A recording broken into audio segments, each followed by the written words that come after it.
Hello, hi, how are you? You are listening to This and That with Dr. Inimwaa. Today we are going to talk about, should you tell your friend when you catch their partner cheating? This is a very interesting topic. And before you even go in, who is a friend?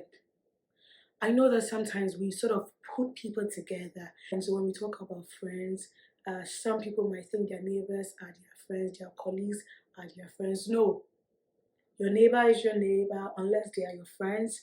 Your colleagues are not your friends. We have acquaintances, we have people, acquaintances can be people that you meet at the bars and you say hello, hi to until you develop a friendship. They are not your friends. We have colleagues, we have team members. There are different types of people that we know. And so we need to sort of get that clear and get that out of the way before we talk about should you tell your friend when you find your partner cheating. So now that we are clear, we are not talking about your neighbors. We are not talking about your acquaintances.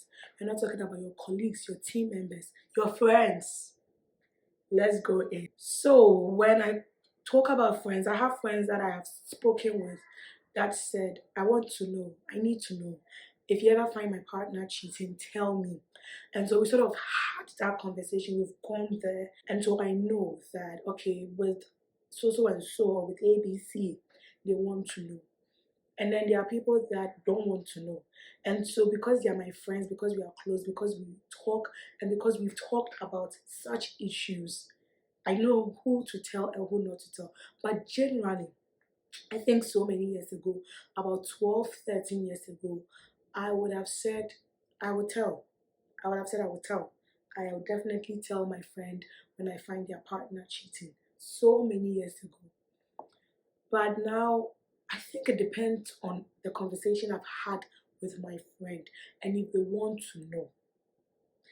And I say this because if you don't take care, you will be labeled as someone that wants the relationship to end. You'll be labeled as you are eyeing my partner, you want my partner, you'll be thrown into that zone, or you may lose your friend. And so definitely it depends on the conversation that I've had with a friend and the level of relationship that I have with this particular person. I would tell or not tell. But generally, I think now I am in the zone where I will not tell, but I will give clues. I'm going to tell you stories. I like to tell stories.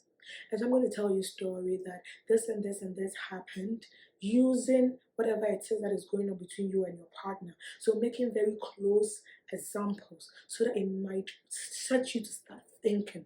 But I will not clearly tell you, especially if you have told me that you don't want to know, or we've just started a relationship or with a friendship and we sort of haven't spoken about it.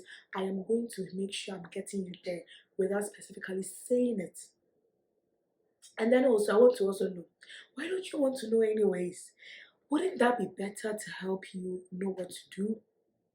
If this person is cheating, and I mean, there are many people out there cheating that are not protecting themselves.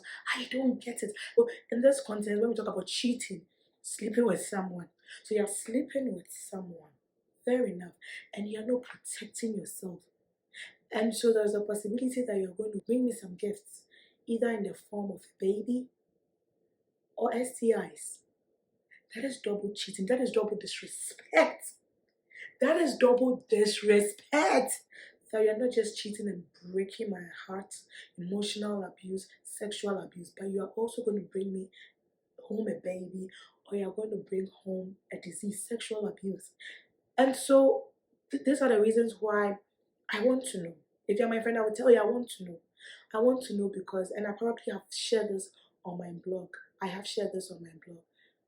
No, loving, looking for love, loving yourself. I know my love value, I know my self-worth, I know who I am.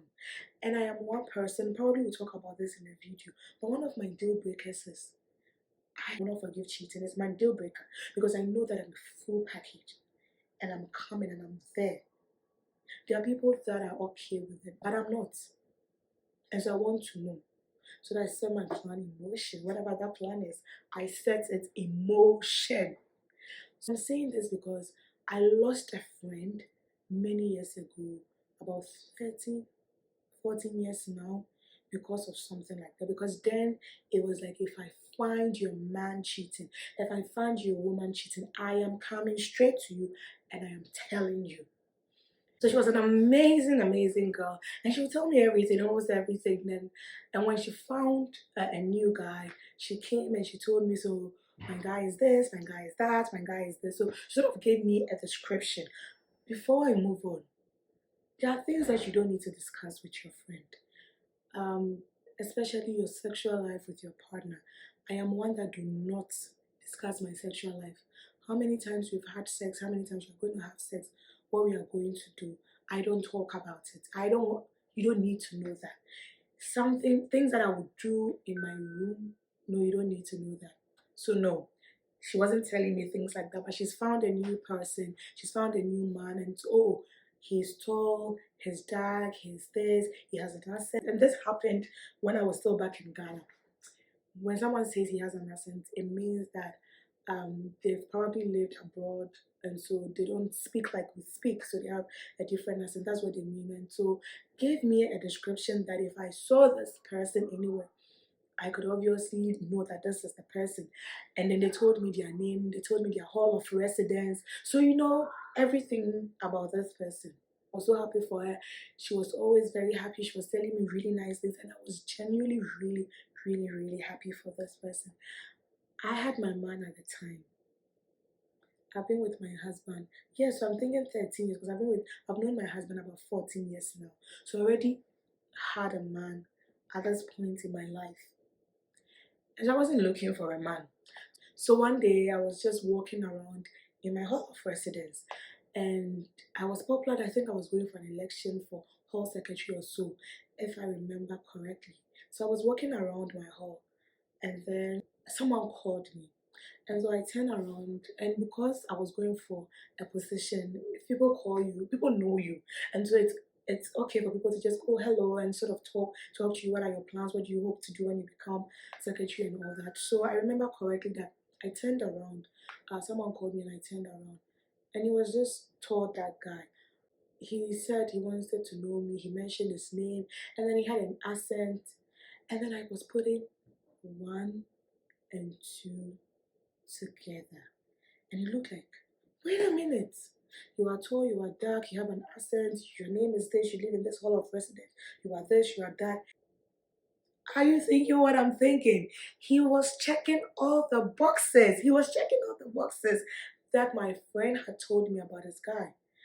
And so I'm talking to him, I'm just looking him in the eye. And when he was done, and I really like you, and I want to get to know you, and I want to have you as my girlfriend, and blah, blah, blah, and blah, blah, blah. I just looked at him, and after it was done, I said, don't you have a girlfriend? And he was like, and I said, no, no, no, don't you have a girlfriend? What is it? Don't you have a girlfriend? He said, well, I have a girlfriend, but technically I'm still single, I'm not married, I'm still in the dating scene. Tell me more. Tell me about it. Tell me about it. And he just went on and on. But I said, I'm not interested.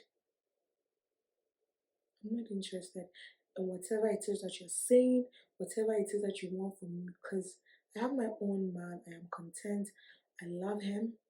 I don't want this. And the fact that you feel like you have a girlfriend and it's okay to be exclusive with her and still be on the dating scene. No, this is all a mess. And so me at the time, I am going to tell my girlfriend, I'm going to tell her that the man is cheating. The man is out there trying to have other girls and doesn't really respect the relationship, because I told you earlier, she went on and she was saying amazing things about this person. And so I was so happy for her that she has found exclusivity and she's found something nice. But to be hit like this, so I did not waste any time. We used to go to the same church and we were in the same group. It was the next time I met her at church. I said, I want to speak with you. And I did not mince words. I said, I met this person. He was this, he was this. He was trying to toast me or ask me out. And so I'm letting you know as my friend. I don't know what your deal breakers are, but I think you've told me that you don't like guys that cheat. So yay, I'm letting you know. my deal breaker is cheating as well. So you better be careful, especially if you are. You better be protecting yourself because this person is out here wilding. She was like, okay, thank you very much and all that. Obviously, she was sad, she was down and all that. And I said I was going to be here if you need me, talk to me and all that. And then I went. And church was done and we all went to our various halls and hostels and all of that. I was a library girl. I was always in the library. My friend knew that I was always in the library. I was one time in the library. You know how libraries are quiet because it's for reading and learning. For reading and learning. I was there learning and I had people coming clapping. There she is, trying to destroy people's relationship.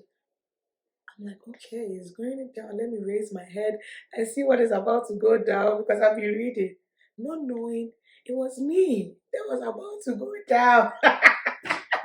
It's so funny thinking about it and saying it now, but then it wasn't funny. It wasn't what's funny. It wasn't clapping and oh my goodness, they disgraced the hell out of me. You want my boyfriend? You want to destroy my boyfriend? You want to destroy my relationship? And I don't know what a guy told her. But then it looked like I was trying to destroy her relationship. And I'm sitting here thinking, oh my goodness. So I was shocked, I was stunned. And then they went on and on. So I think at a point, the librarian or someone asked them to leave. I think I left and I went to call my husband. Then he was my boyfriend. Also, I don't know, but it was so surprising. There was another time I was in the library, I was moving. They found me and then they still started following me in the library and all that. But let me just go back a little bit. I remember even before the first library incident, I'm getting a flashback now. And I remember meeting her in the library and then we were talking and the guy came. And so my friend was standing right in front of me and we were talking and the guy was coming behind her. And so the guy saw me and my friend talking. And you could see that he was shocked. He stood there like this. He was like, and he was shocked. And then my friend realized I was looking at someone, so she turned. I was like, oh, this is my man. You know, I've been talking about him and all that. And you could see the boy had frozen because now he could tell that I really knew that girl. So I wasn't just asking him, don't you have a girlfriend? Because I was asking him, but he now realized, oh my goodness. I said, oh, this is Enimwaa, my very good friend. We go to the same church. She's like a sister to me. We talk and all that. So I don't even know if, I think that it was at that point where the boy decided to tell lies. Told her that maybe right after we had that encounter at the library, I came onto him also. But I think it was then that I confirmed that was the boy, and maybe the next time. So now I'm getting a clearer picture. The next time, because it's been 14, 13, 12 years now. So it was around that time that maybe I went to tell that, oh, the guy, he came after me. So I think he had time from that moment to sort of do whatever it is that he wanted to do. And so they kept disgracing me. My friend stopped talking to me. She wouldn't pick my calls when she came to church. Whenever we came to church, we were 3 friends. We would save seats for each other. She didn't save seats for me again. She would go sit somewhere, maybe at the back. We used to sit in the front. She would go sit at the back. She didn't want to talk to me again. Over a guy? Over a guy? That you were married to? That was asking other people out? Now it's so funny. So I let it go. If you're my friend, you'll know this. When you start withdrawing, I give you your time. So I let it go. But I prayed for her. I did pray for her that she will be alright and she will find the truth. So I think this happened when I was in my 2nd year. So my friend and I had an awkward relationship, and at a point she came back and she said, it's okay that I wanted her guy and her guy didn't want me. It's okay, we should still be friends again. How anymore you've been through it? You've been through it. Through the valley and the shadow of death, I was there. Now thinking about it, the nerves that she came back and we became friends again. It was the time I needed to get something from her. I went to her room. She was on the bed with a guy, and the guy was being friends with me, smiling with me. I'm like, hold on, I came for something. Let me get it and get out. So yeah, we were friends, but not like as close as we were. I think one day I was in final year, so she was in third year. So I was in final year, and I was my hostel. I had one in the room, so I was alone. I didn't have any roommates, so I was in my room watching television, something relaxing, but I wasn't learning or doing anything. Then I got a call from her. She said she was coming to my hostel. She met a friend. She has been looking for me. She has been looking for my hostel. She met her friend, which I knew she was in my hostel, and the friend told her that we are in the same hostel. So am I at home? She's coming to the hostel to see me. So I said, okay. So we had an awkward friendship. But after everything that she did with the guy, we were still friends. We would see at church, but we were not that close again. We were not talking more and all that. So, okay, I'm here, so you can come. And they came, they knocked. And in Ghana, we have something called Ubonye, or I'm giving you your stone. Literally means I'm giving you your stone, which means when you tell someone to be watchful and they are not watchful, and whatever you told them to be watchful of happens, they come back and give you your stone to mean that I am so sorry I didn't listen to you. What you said was going to happen has happened. And so she came and she had a stone in her hand and said, Anima, this is your stone. And she said, Anima, so what is happening? Why are you giving me my stone? What happened? She said, I should have listened to you. If you don't have your drinks, if you don't have your popcorn or your snacks, this is the time to get it. So pause, like, share the video, subscribe if you're watching on YouTube. But if you're podcasting, this is the time to get to the nearest supermarket, get your goodies. I said, why are you giving me my stone? And then she said, can we sit? So she sat with a friend and she started pouring and crying and talking. The abuse, the cheating, the disrespect. The one that made her bring me my stone was the fact that she went to the guy's hostel to go visit. And then at the window, she could hear people mourning and making love. Someone enjoying vigorously, two people vigorously enjoying themselves.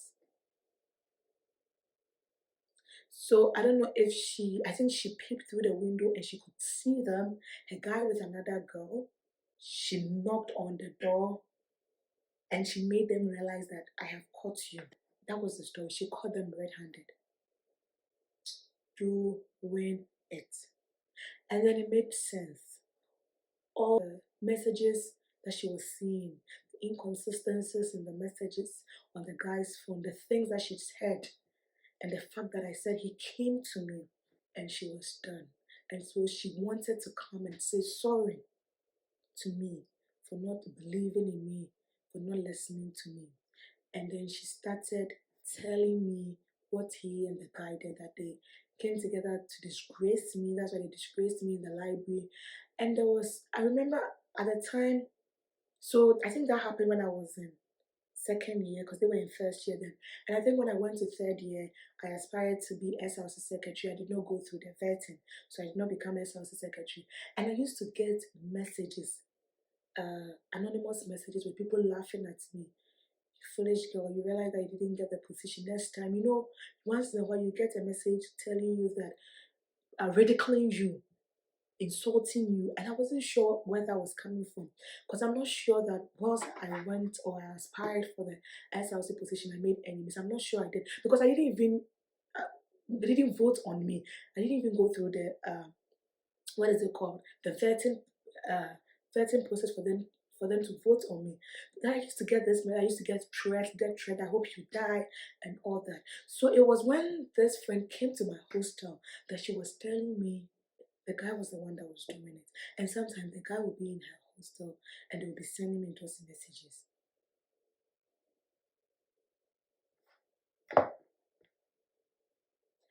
I said, well, I'm so happy that you found out, because I prayed.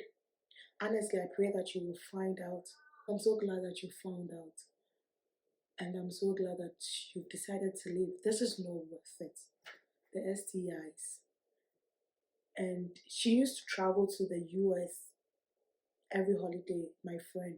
And so one time when she went to the US, she had met someone, but she said no to the person because of this guy, this cheat. And so she said, I'm going to go back to the US and I'm going to say yes to this new person, and I'm going to build a life. After school, she sent me a message that she was married and she wanted to focus on her marriage and not do social media much. And so she was going to get off social media. And so if I don't hear from her, that's the reason why whenever she decides to come back, she will connect. I haven't heard from her since then. People that knew that we were close will always send me messages and say, hey, where's she? How's your friend? How is she doing? And I'm like, oh, she's fine, she's good. The impudence, the cheat was in my messages, in my LinkedIn and in my Facebook, finding me and asking me where the girl was.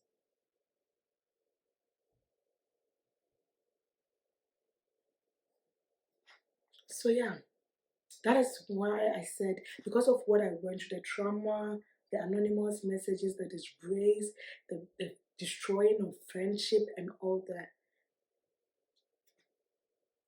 I will take you there, but not there. I will guide you like a social worker. I'll give you the options and you make your own decision, but I'm not going to make the decision for you. So, well, these are my thoughts. Now, unless you tell me that I want, and I have a friend, she said, anymore, I want to know. If you know my man is cheating, tell me. Because you give it to me straight. But I'm not telling. I don't know what about you. What would you tell? Let me know. If you're watching on YouTube, in the comment section, let me know. Will you tell? Would you tell? Would you tell if you find that your friend, very good friend, not your neighbor? That's a story for another day. So maybe if you know me and I've started telling you stories and I'm taking you there, if I am taking you there, go there, all the way there. So thank you very much for listening to my story and why I will really not tell unless you let me know. But just know that you matter, you are valuable, you are worth it. Nothing, absolutely nothing lasts forever. And everything will make sense in the end. So until next time, I hope you have an amazing day. Talk to you later. Bye bye.